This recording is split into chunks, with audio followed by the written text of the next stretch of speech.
Hello,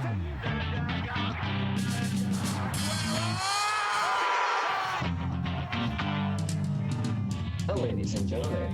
Welcome to the 442 podcast. I'm your host for the day, Tommy, and I am joined today by the lovely Tonio. Yep. Oh, I got it. I'm never introduced first. You're never first. Yeah. Something new for the day. And I have a special guest today, Joe. Welcome to the podcast. Nice to have you. Good day, everyone. Thank you very much, Tommy and Tony, for having me. Appreciate it. Looking forward to it, actually. Yeah, I'm looking forward. Yeah, you know what? I am too, because we had a pretty fun game, crazy game, controversial game on the weekend, I dare say. And Joe being an Arsenal fan, along with Tony, this is, or actually, you said football fan, so I won't be too specific. Yeah, it should be a really fun discussion. I brought in reinforcements. I needed backup on this one. Yeah. I needed reinforcements. I could not go through this alone. I'm going to say my role for this, when we talk about senior Arsenal, I'm just going to be there and trying to nitpick, shit stir, get you guys riled up, because, you know, I'm sure you were for 90 minutes pretty riled up, I would say, for that game. But before we get into that, hey guys, anything you want to talk about beforehand so you don't get too something happy, something jolly, something good? No? Should we acknowledge Uzi's absence? Oh yeah, that's right. Is there's on vacation, right? Yeah. He's out in Nashville, I think, doing something fun and enjoying his time and not having to watch United on the weekend. He probably did not watch the game, I bet. I bet he just had a nice week. He's on vacation from United. Yeah. Much needed. Yeah. Much needed from him for sure. But you know what? Let's get right into it, I think. You know what? Arsenal 2, Man City 2 at the death. They get the goal equalizer. I don't know where to start with this game. There are so many talking points, I think.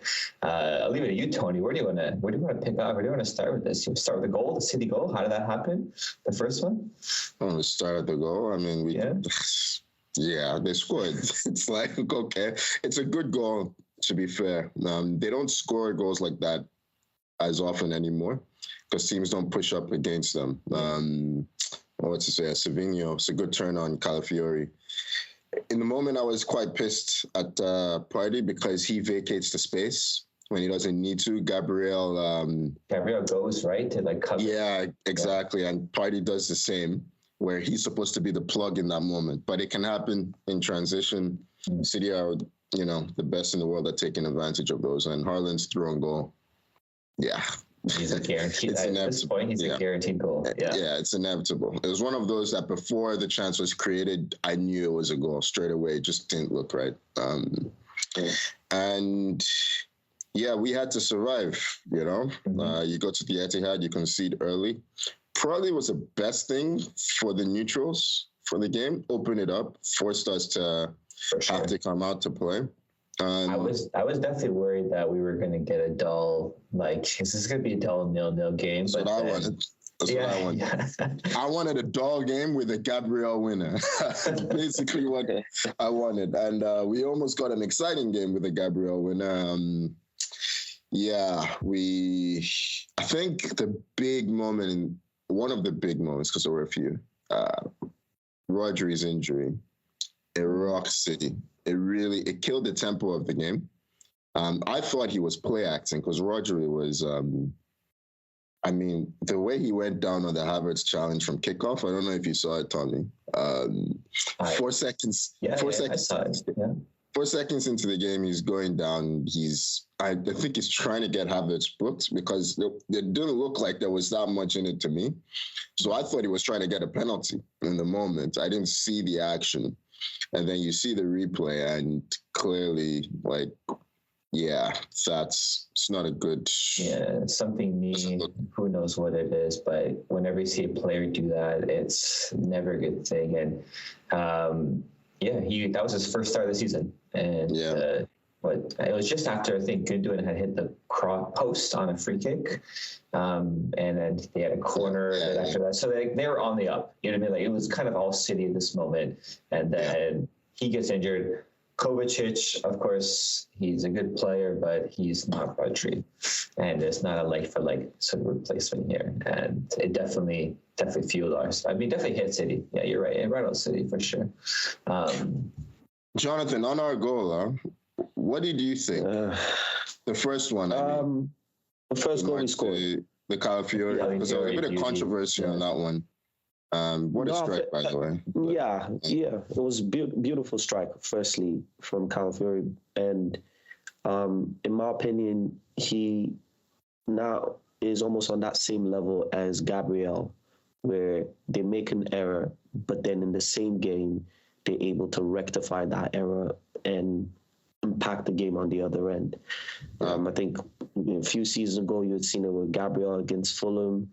You'd have seen him, Gabriel against, I think there's a couple of games against City as well. A few times against City. Yeah, where he's made some errors and he just goes on to rectify it. And I think now that takes him to about 16 goals, so high scoring defender in the Premier League, probably in the world, which is crazy. But going back to Calafiori, I thought, if you kind of take a look at the player when he was at Roma, he had this ability to affect games, as well as at Bologna, and especially big games. I think there was a game against Juve that he scored 2 goals to win the game. Bologna, yeah. So I think that all in all, you're looking at a player that is solid defensively, has some lapses in concentration and some issues, but on a general play, he knows how to impact the other side and rectify his error, and don't let that take him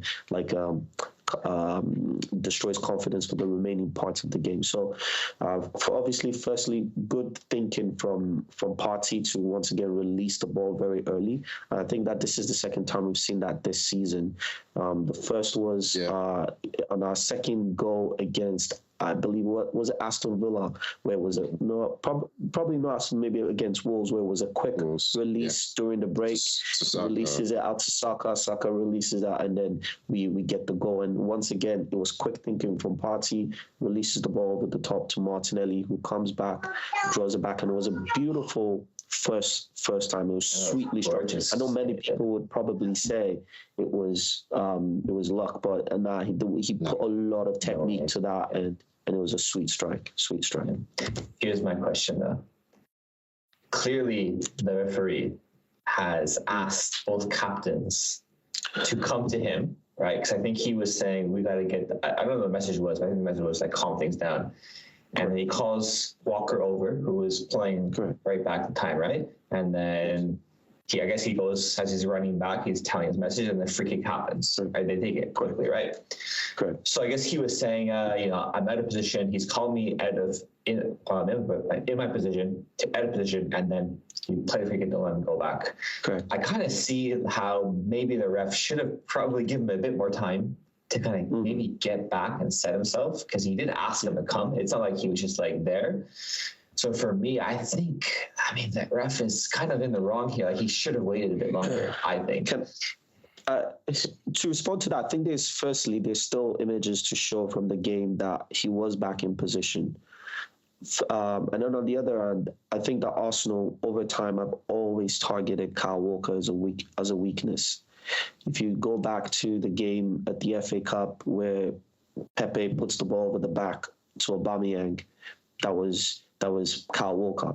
If you're looking for a weak link in Manchester City's defense, particularly in behind, it's Kyle Walker because of the pace that he goes forward. Now, obviously, maybe the ref could have given him more time, but I'd like to credit it because he's blown his whistle. Walker, like I said, if you look at still images, was back in line. He just did not pay attention to Martinelli. Now, you're correct. I think maybe you could have given him a few more seconds, but that's not the ref's responsibility. That's not the first time that the ref would run a play like that. We've seen that in football where,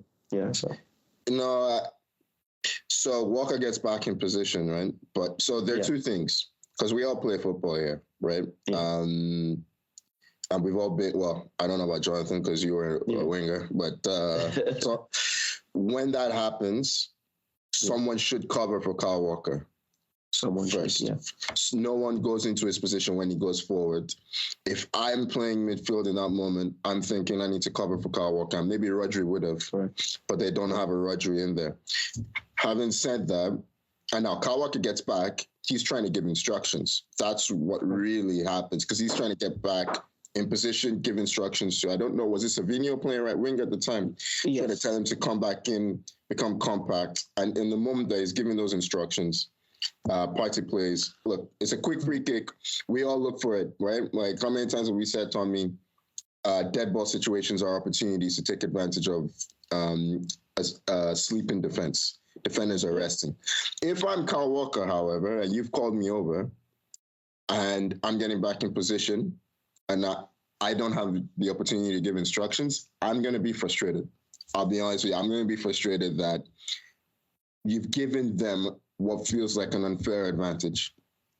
Well, I think you could have given a few more seconds to check that everything was okay and then set. Yeah. I don't think he checks. I think he just restarts. Right? It is like a 2-second thing. It's not a huge, I don't think it's like a huge controversial moment, but it's like you could have done better, ref. You know what I mean? Like Walker, you could have done, or City as a team, like you said, they could have done better. They could have covered. I think just overall, I mean, Arsenal they were smart in the situation. Like, okay, let's go quick. Let's hit him. Yeah. Let's go. And actually, I'm surprised Martinelli didn't mess up the chance. He actually, I guess he didn't have time or whatever, down. But he slowed down for once. He always, I'm thinking, and I love the fact that he ran at Walker today. Like, it feels like last week against Tottenham, actually, he was doing that. In midweek against Atalanta, he felt a bit tentative and, his confidence is a bit low. But yeah, he slows down, picks out. I mean, it's still a lot of work to do before that ball goes into the net. Like, the ball comes back to Calafiori, and I'm thinking that's exactly how I wanted to hit it, but you just don't expect it to go in, And I've been calling for him to come because we've lost Odegaard to injury. There's not a lot of creativity elsewhere in the team. He is a very creative player. Even though he plays left back, he's a very ball-dominant player, like a Zinchenko, except without the defensive vulnerability, or not to the same extent. I'm really excited by the signing. I think he's incredibly brave. He's aggressive in his position. He's aggressive. He's brave, and I think that might be what Arteta needs to work on him. And I agree that he should have probably started some games earlier, but this was a big way to throw him in. I don't think let's see what he's made of. Where could he have started? I know.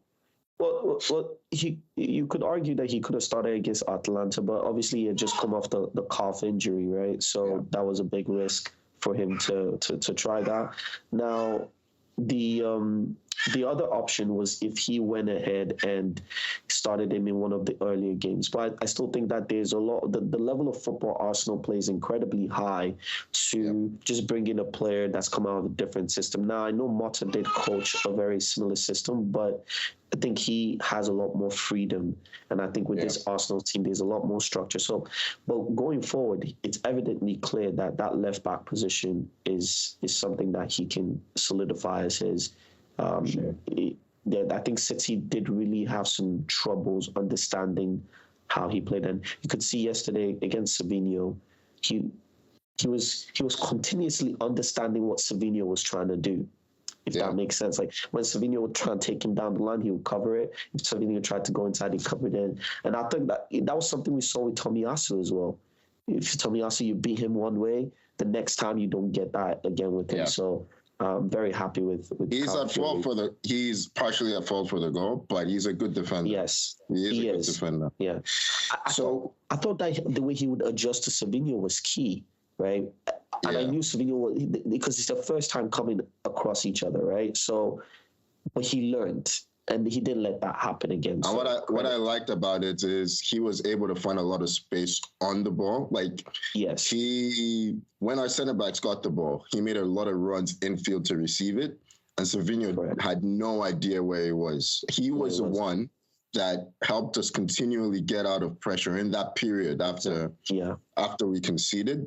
We get a corner after we score. City are reeling at this point.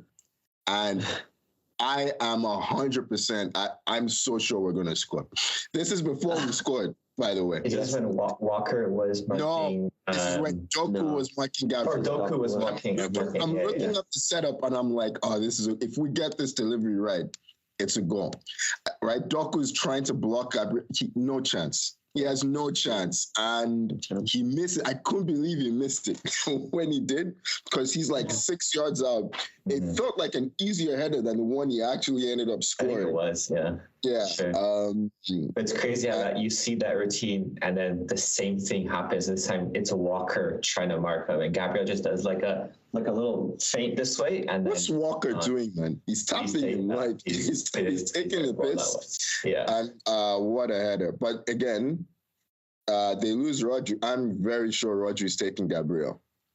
Like, I think Rodri would have been the one blocking off Gabriel instead, and the rest would have been zonal. And Gabriel takes full advantage. I mean, in that moment, I'll be honest, I thought we had the game. Like, genuinely, I thought we had the game. City were reeling. And then it's the Trossard incident, right? Right after. Who should we start with on this one? well, let's start with Trossard himself. With the he fouled, right? What do you think he was sent off? What do you think he was sent off? I think he was sent off. What I saw after was for actually the pass or kick he did after. That's what I think the sending off was for. Yeah, right. You watch it on football, right? What did they say in commentary? What did they say? The VAR official. So there's two things. There's two things that happened here. So the first is actually the PL match official on Twitter or X, wherever you call it now. They actually did come out initially and say that the referee gave it because of the kick, the ball being kicked away. Then they revise it, and then they say that it was because of the foul. Yeah. Oh, so officially it's on foul. On so now. The VAR official said it was for the foul. That's what he said. Correct. Now, let's say it's for the kick away. That is incredibly. The ref is he's in the process of blowing his whistle when Trossard's making that pass. He's not booting the ball away. He's trying to start a counterattack. There's like a fraction of a second after. It's like the Van Persie versus Barcelona incident, except even worse. You know what I mean? Like, he's trying to make a pass through for Martinelli on a counterattack. It's a chance to score. No one on that football pitch thought that Trossard was getting a yellow card. No one. City don't call for it. None of the Arsenal players are stressed. Trossard is protesting his innocence for the foul. He turns around and he sees Michael Oliver just showing a yellow card. Trossard committed 2 fouls in this game. He gets booked for both of them. The first one, though, legit, he was pulling jersey, right? Like, that was, I would say you can't really complain. I mean, you can't complain about that one. The first one, no complaints. He's trying to stop a counterattack. I get it. Yeah. But the foul, the second one, nah. You never see those called. You never see those called. I mean, there were so many of those in the game. There were so many of those in the game. Haaland, how does Haaland escape from this game without getting sent off? We'll talk about Haaland. I don't get. This guy was like on a. He was on a mission today. Haaland. I mean, going back to what you said is that firstly, if he's booking that as a, it was clear that the ball was a pass to Martinelli. I mean, let's not even go over the fact that this happened in the 52nd minute. Please turn. I mean, you guys tell me there was 6 minutes of added a lot of extra time. So it happened at the 52nd minute. So that is the first one. So at no point is he there wasting any time. As far as we're concerned, the game should have been concluded at that point. Now, second is if you're then saying that he releases the ball. If you look at the images, Martinelli is clearly on the left wing. So that was an opportunity, like you said, on the counter-attack. Now, if you're saying, okay, well, it's for the foul, well, Haaland literally takes out Saliba mid-air. Yeah. Mid-air during the game. Dangerous challenge. Absolutely dangerous challenge. Because he's not going in there to win the ball. Saliba lands face down first. So that is, in my opinion, a yellow card. if you're going by the rule of the game.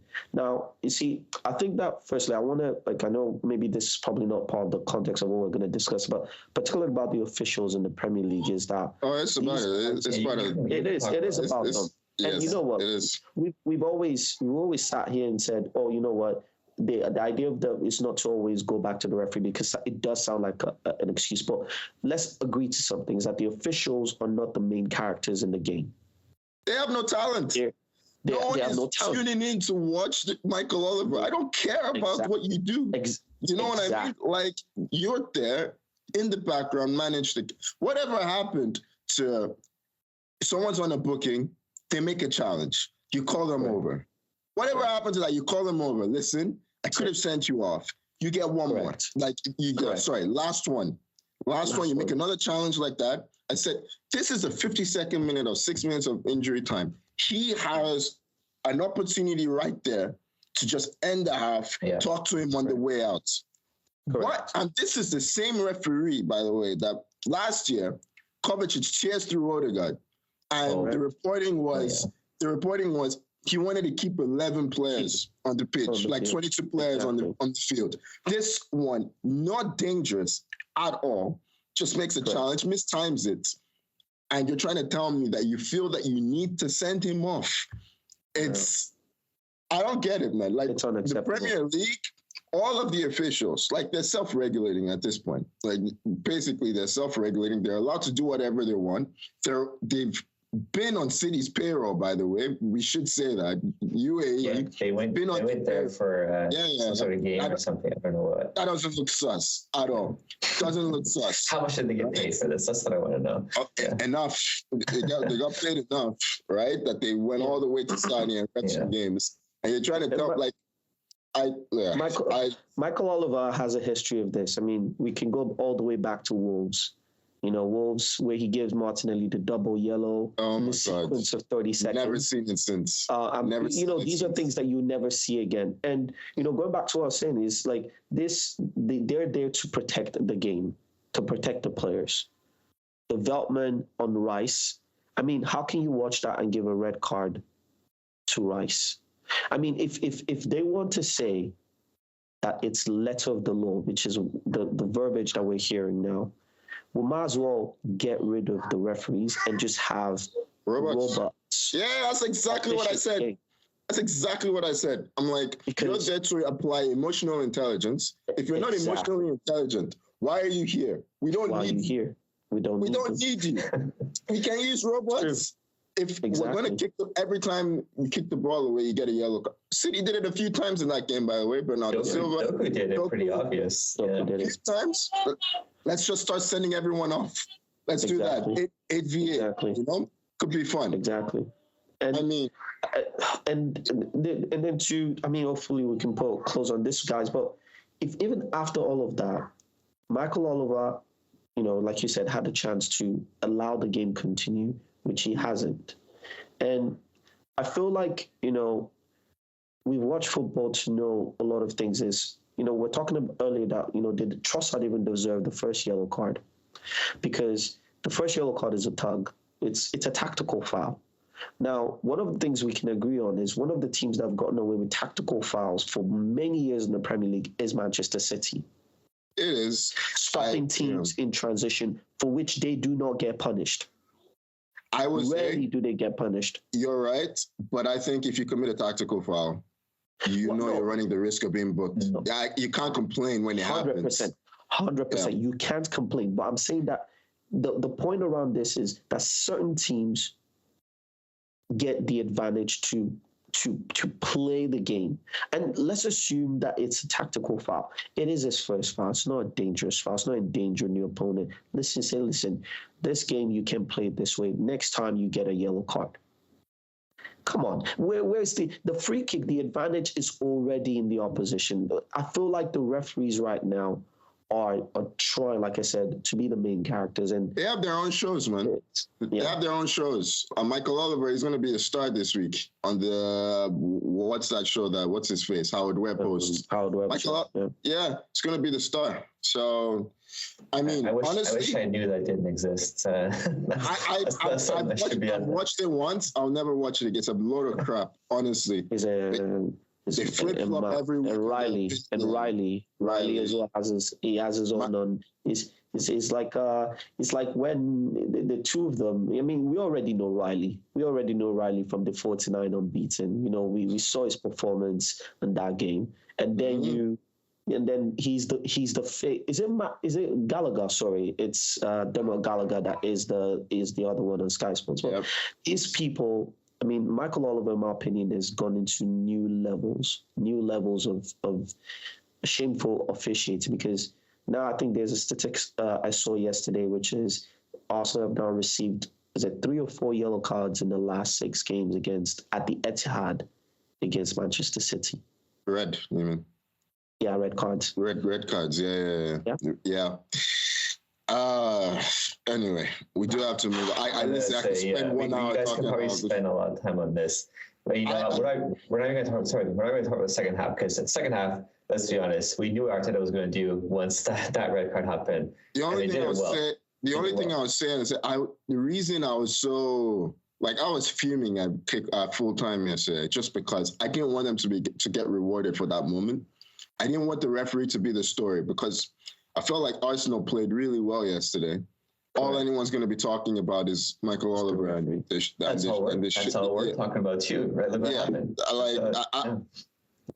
It was really upsetting that moment ends up being the defining moment of the game. I hate it. And it was a beautiful game. It should have been a beautiful game. And he spoiled it. But it is what it is. I will add, I like that we're not seeing another Liverpool City rivalry where I love the hatred. And when everyone loves each other. No, you guys hate each other. And you know what? As a neutral, I love that.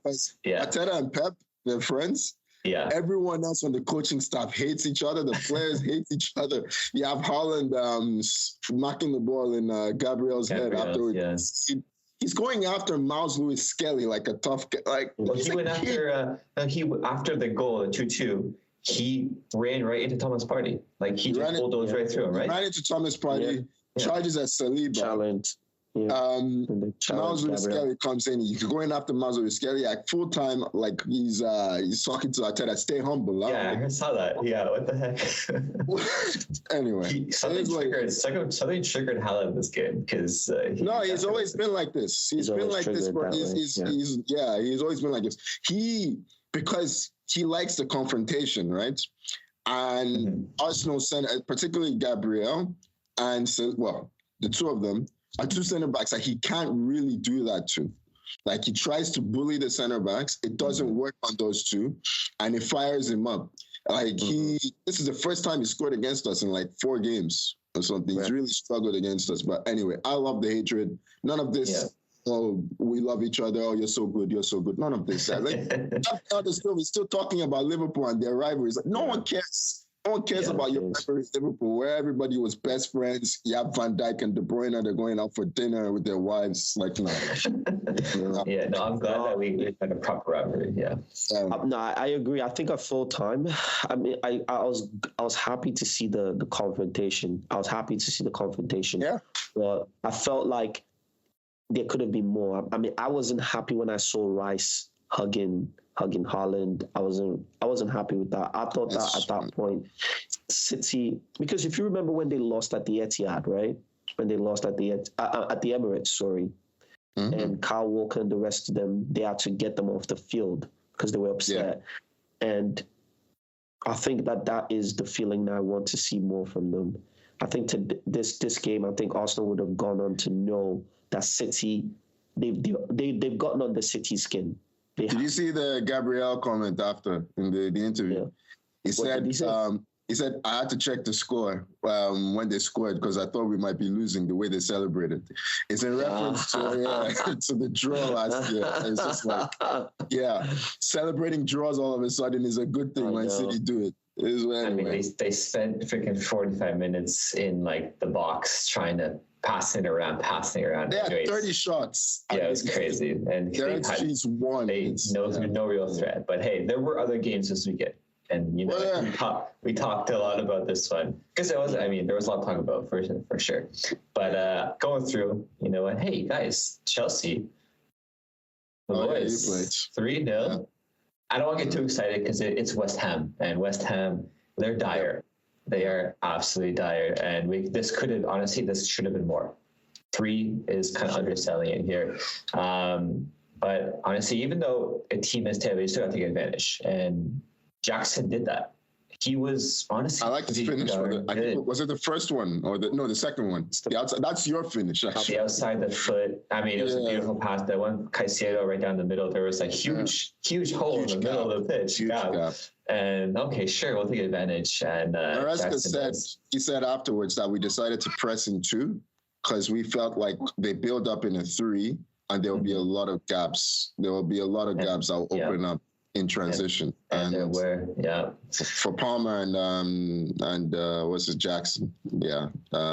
Jackson, just his movement was really good, and honestly, he didn't like mess up any finishes. Like the first one, he was pretty.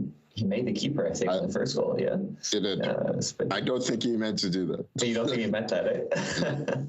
And then Palmer had a nice, a beauty finish. I think just the start. Yeah, and then, again, I think Madueke wasn't as selfish. We may have had a few more. Yeah. He was a little bit too selfish in this one. But you know, you have like someone like João Felix coming on now. You have Nkunku coming on. Both of them should have scored in this game. Defensively, Tosun got his first start and looked pretty good, I think. It's West Ham. I don't want to I can't get too excited. It's West Ham, and they are terrible. I can't believe they sacked Moyes and for Lopetegi, whatever you say his name. I said the start of the season that he's going to get sacked first, I think. And I still believe it. Like, they're so bad. Their squad is awful. Like, they have Kudus and they have Paquetá and Bourne. The rest of the team is terrible. But I think Chelsea will be hot and cold. I do think you're the fourth best team in the league comfortably this season. I don't think Newcastle have the squad depth, and Tottenham are Tottenham. United are United. Yeah, so, I mean, I like to be hopeful. It's a good start. Like last season, we had 4 points at this stage of the season. Like we were maybe 5 points. Like we were terrible. We had already lost 3 games. Yeah. So to have this start is pretty darn good. But yeah, I mean, I'll take 3 points. I don't have much else to say about this game. I don't think, to be honest. So, but you said Newcastle were struggling, and they lost 3-1 to Fulham, and they haven't looked good all season, but they actually hadn't lost yet. There were still 3 wins and a draw. This game showed us, you're not getting away with this in the Premier League. And Fulham advantage, Isaac picked up a minor injury, I think, in the last game. They looked blunt in attack. Honestly, they brought him on, I think, at halftime to try and rectify the situation. Yeah, they scored right after going down 2-0. Yeah, they scored. Yeah, that's about it. Wasn't I got the pace. Yeah, go ahead. No, I was just going to say I'm enjoying watching the Hale End FC Fulham. Reece Nelson, Emil Smith-Rowe, Iwobi, Leno's there. They're like my second team this season. So actually, they seem to be having fun. They seem to be playing. Adama Traore is having a great start this season. Yeah, so far, Smith-Rowe's goal was a nice little passing sequence and a good little poke finish too. Fulham seem to be, decent. I guess good. They're fun to watch. Are working out. Yeah. I was gonna say this game. All I remember really was the goal from Smith-Rowe, but then also Jimenez had like this really nice turn and shoot goal, like the first goal. Yeah, and it was bad defending. I'll be honest; they should have closed it down, but it was still a nice finish in there. But yeah, Newcastle. Yeah, no Europe. they seem to be struggling with injuries, depth. I don't know what it is, but something's just not right in the squad right now. So we'll see how long it takes for them to figure it out. But I thought they'd be better, but it is what it is. And then Villa, comeback win over Wolves. They went down 1-0 to come back and win 3-1. That's a pretty solid victory for them. And guess who scored again? Duran. Yeah. Emery changed the system at halftime because they were toothless in the first half. It could have been 2 or 3 for Wolves. So really nice finish from Cunha. He's having a good start to the season as well, right. Cunha. But yeah, generally they have firepower, Villa. They're the ones who could rival you, actually. I forgot to mention them. Yeah, Villa. They're the ones who could rival you for that 4th spot. I don't know if it'll continue with Champions League, but you know. They won their first game, I think, pretty convincingly. I don't know who they played, but it was like young boys. Yeah, so it wasn't really a tough game for them, but still, you got to make the trip, come back on Sunday, and do it again. So it's certainly tough. Yeah, I mean, out of any other highlights this weekend, and Buemo's goal for Manchester United. Manchester United. They're always a highlight. Yeah, we didn't forget about Yuzi. We'll still, we can talk about that. Yeah, I mean, that was poor. I thought Crystal Palace were awful in the first half, particularly. I thought they were dreadful. I couldn't believe United didn't score in that first half. They had so many chances. They did. They had when Garnacho hit the post, and I think it was Bruno missed the rebound, open goal. I think right off the crossbar too, right after. Yeah. But by that second half, United were lucky they didn't end up losing. I think Eze had oh my gosh, he had a pretty poor game, and he had that one chance. He had 2 really good chances. Yeah, 2 really good ones. Yeah, that open net. The second one in particular, I thought it was in, honestly. And then I couldn't believe it when it was shown wide. Yeah, United, a little bit lacking in finishing. But I think Højlund came on towards the end, right? So he's back from his injury spell. Maybe that turns their fortunes. I don't know. But they have Europa League coming this week, I believe. I think they're traveling. Europa League, I think. I don't think there's a Champions League this week. I think it's just Europa, I think. But I could be wrong. I don't know. The whole new system, I don't know. I think it's Europa, and then you have the Carabao. So some teams, I think United play in the Europa, while some play in the Carabao Cup. So I think Arsenal played this week. But you know what? The only part I was going to talk about United was Ten Hag's decision to drop Rashford, because he had said initially that Rashford.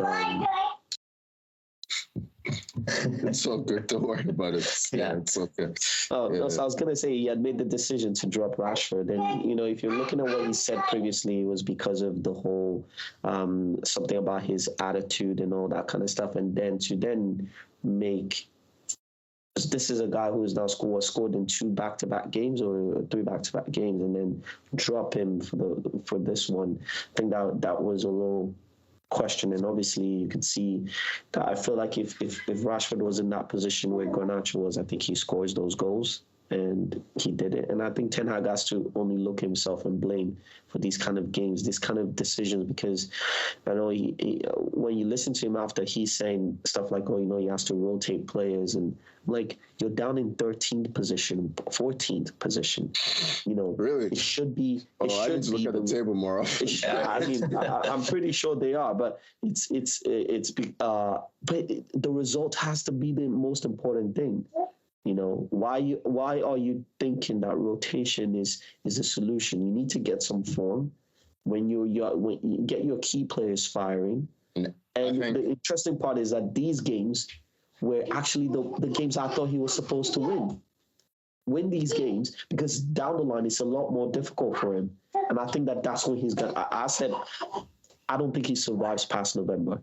I don't think he does, because there's a series of games that he has that's incredibly difficult. And I don't think he navigates that unscathed.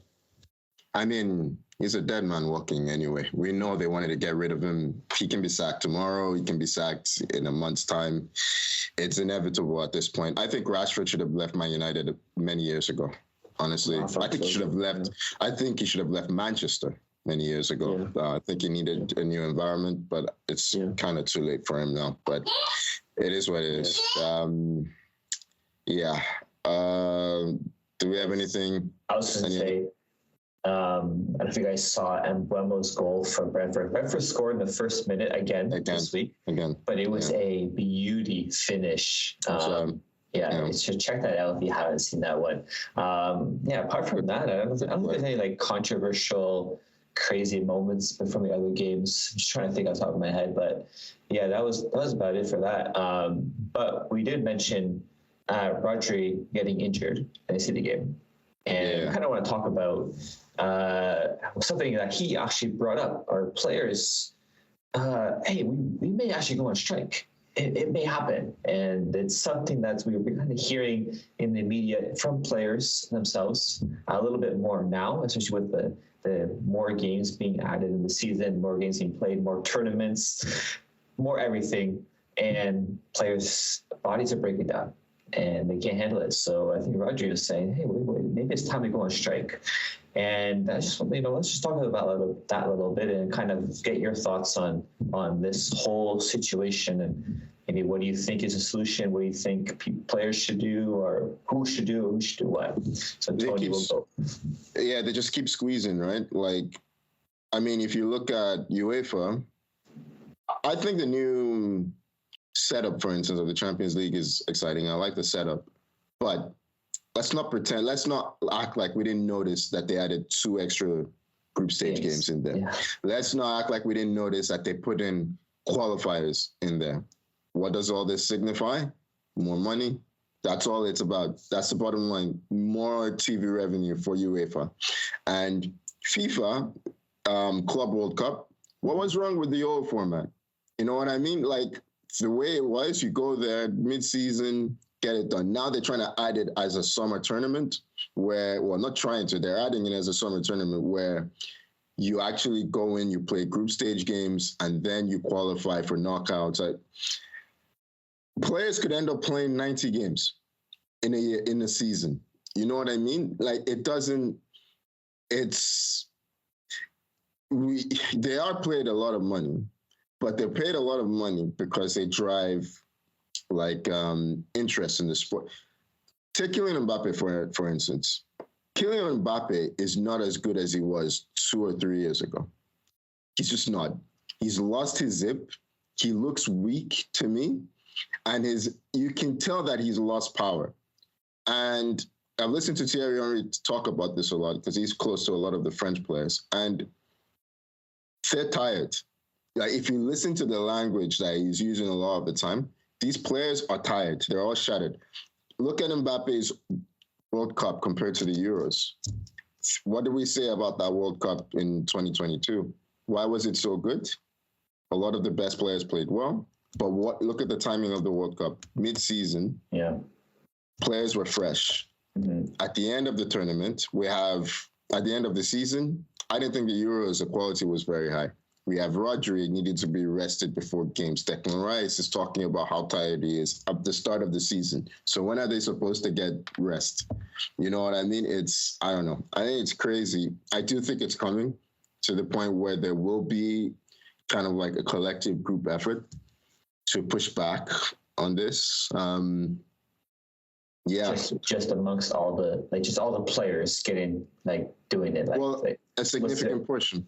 Of the higher, the ones who have a lot of status, like Rodri, I don't know. There have been some like Thibaut Courtois, for instance, spoke about it recently too. And unfortunately, Rodri spoke about it before he got injured, right? Well, most players tend to talk about it afterwards. I know Odegaard's spoken about it as well. So here's my question. Do you just, initially as a player, let's say you're Rodri, do you then put pressure on your club, City, to say, hey, listen, we're playing too much. We need you to do something to go about it? Like, who are you going to? Do you go to FIFA directly? Going to UEFA directly? Who are you kind of going to say, hey, this is too much. We need to do something about it. Like, who's going to be on their side? Because you're saying they have their own union. Their own union. Okay. I think that's where you start, and I don't really know what they can do, to be honest, because some of these schedules are set already, like many years in advance.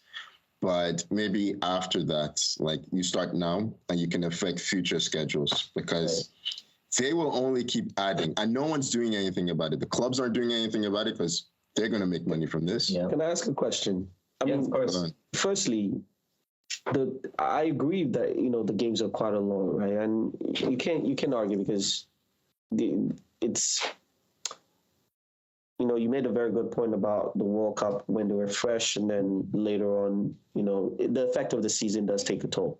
But don't you think teams should have a little bit more, this bigger teams, don't you think they should utilize their squad a lot more? So here's what I was going to say to you, Joe. You just said something about Rashford being rotated and not starting, right? There you go. And then look what happens. They don't win the game. So now it's like you got to play Rashford every game because you got to win. And then what happens? He plays too much. You know what I mean? So it's like the problem is, I think with that right there is that the culture is you have to win every game right now. I don't think clubs can. First of all, the clubs pay these guys. The clubs are the ones who actually pay these guys for, like, look at Odegaard, for instance. He was injured when he went to play for Norway. He got injured against, who did we play? Brighton. It was clear in that game that his ankle wasn't right. But Odegaard is like the biggest name in Norway. Like, he's been a superstar since he was a kid. He's a captain of his country. He can't be seen to shy away from the responsibility to play for his country. So he goes there and he plays 90 minutes against, I can't even remember who they played against now, the first game. And then the second game, he plays 90 minutes again, he gets injured. Like, it's so stupid. And then the Norway manager says, it looks like a serious injury. Ha, ha, ha, ha. I don't think Arsenal will be very happy with me. It's that was disappointing to hear. It's classless. Like, okay, I get the nations play. They have not a responsibility. They developed Odegaard. I get that as a player. I get that argument.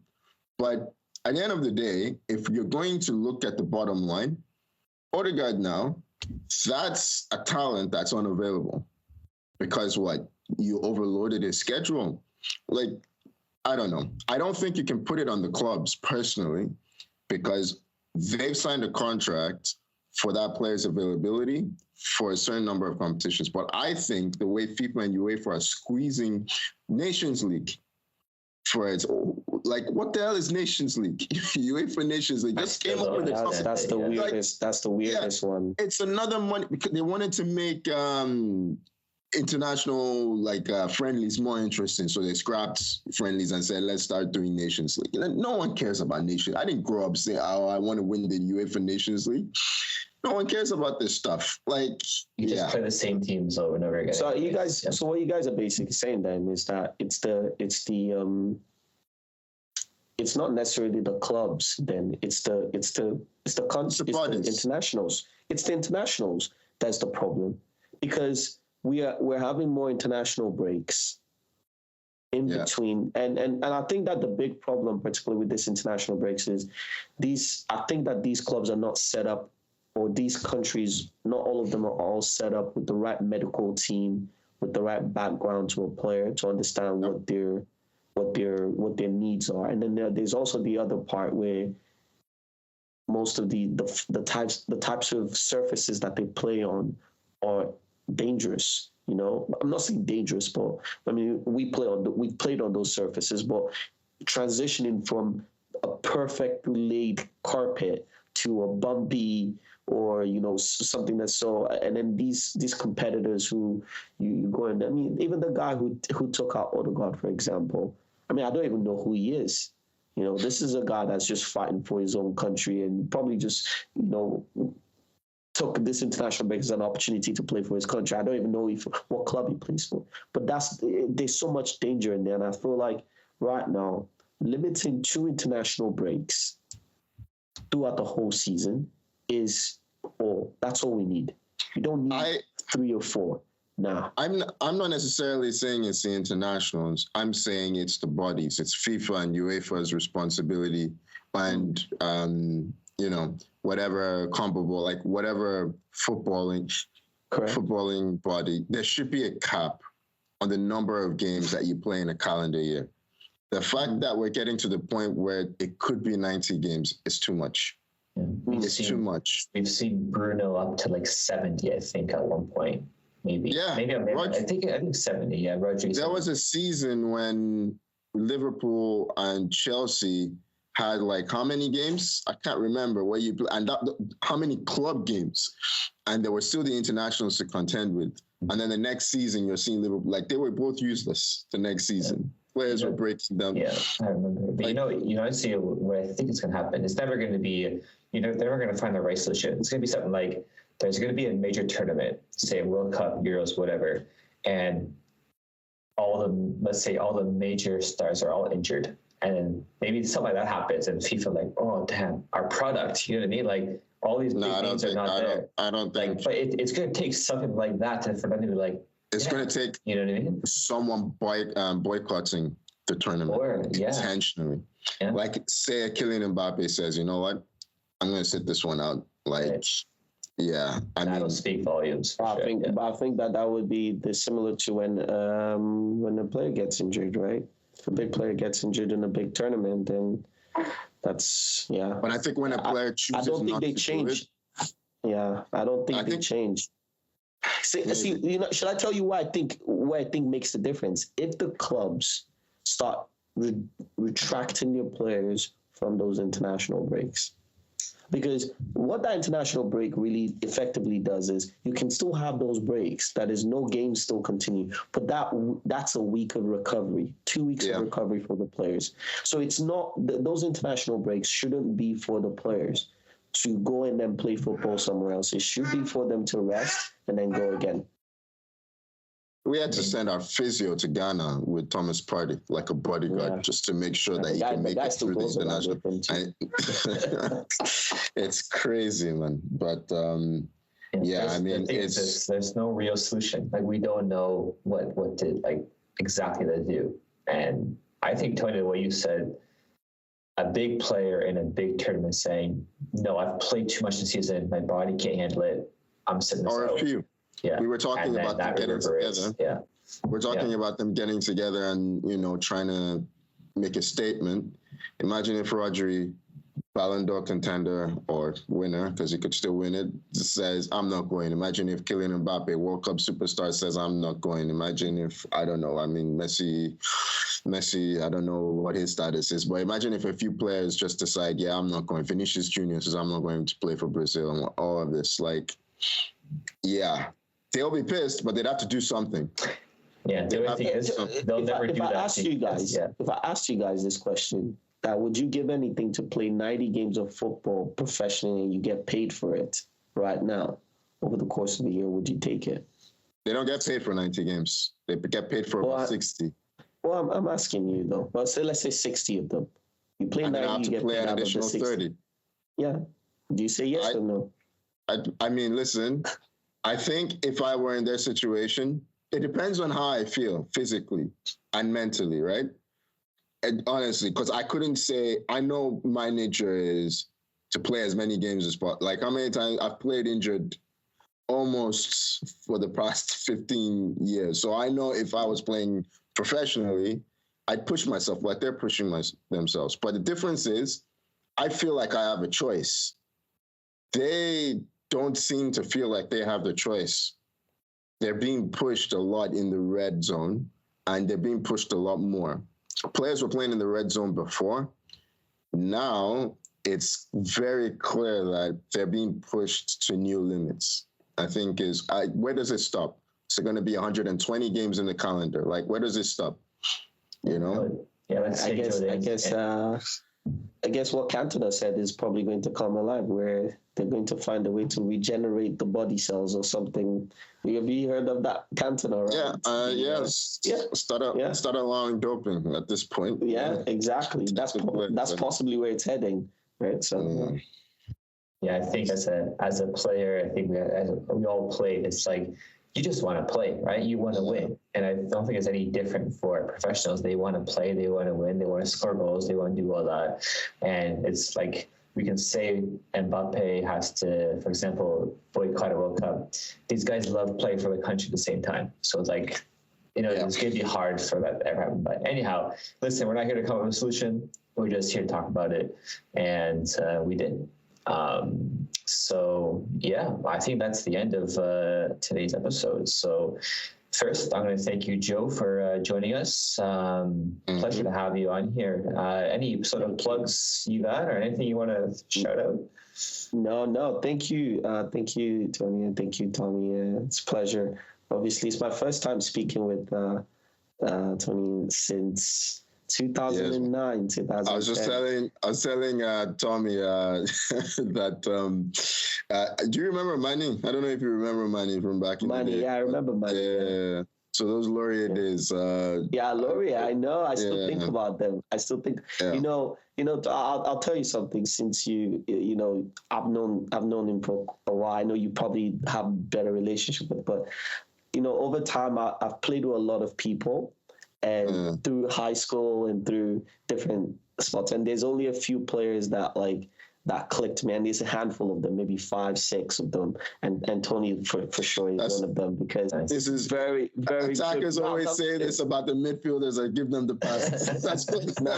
Very good strides, good, very good players. So and like you said, those Laurier days were special, man. I remember when we'd go and we'd play with cold boots. And that was my first time playing like with what toes are frozen away, but we still, we loved it and we played. So yeah, obviously a pleasure. Yeah. Jonathan is a dribbler, man. That was his game. Cold toes don't work in cold weather. Yeah. No. I've been getting old and yeah. No. Right. Tommy, you play as well, right? Oh yeah. I definitely. Yeah, me and Tony played quite a bit actually. Yeah. So it's fun times. But anyways, university or no, like league play. Yeah, so league play. Oh, nice. So much. Yeah, we have a few titles between us. That's true. Yeah. But yeah, again, Joe, pleasure to have you, and Tony, pleasure as always. Thank you very much, guys. Cheers. All right, and so that's the end of this. And follow us, guys, on Instagram, TikTok, Twitter at 44Chuk. Anywhere else, rate our podcast, all that stuff. YouTube, everywhere. Yeah. All right, thank you. Cheers. Bye, guys.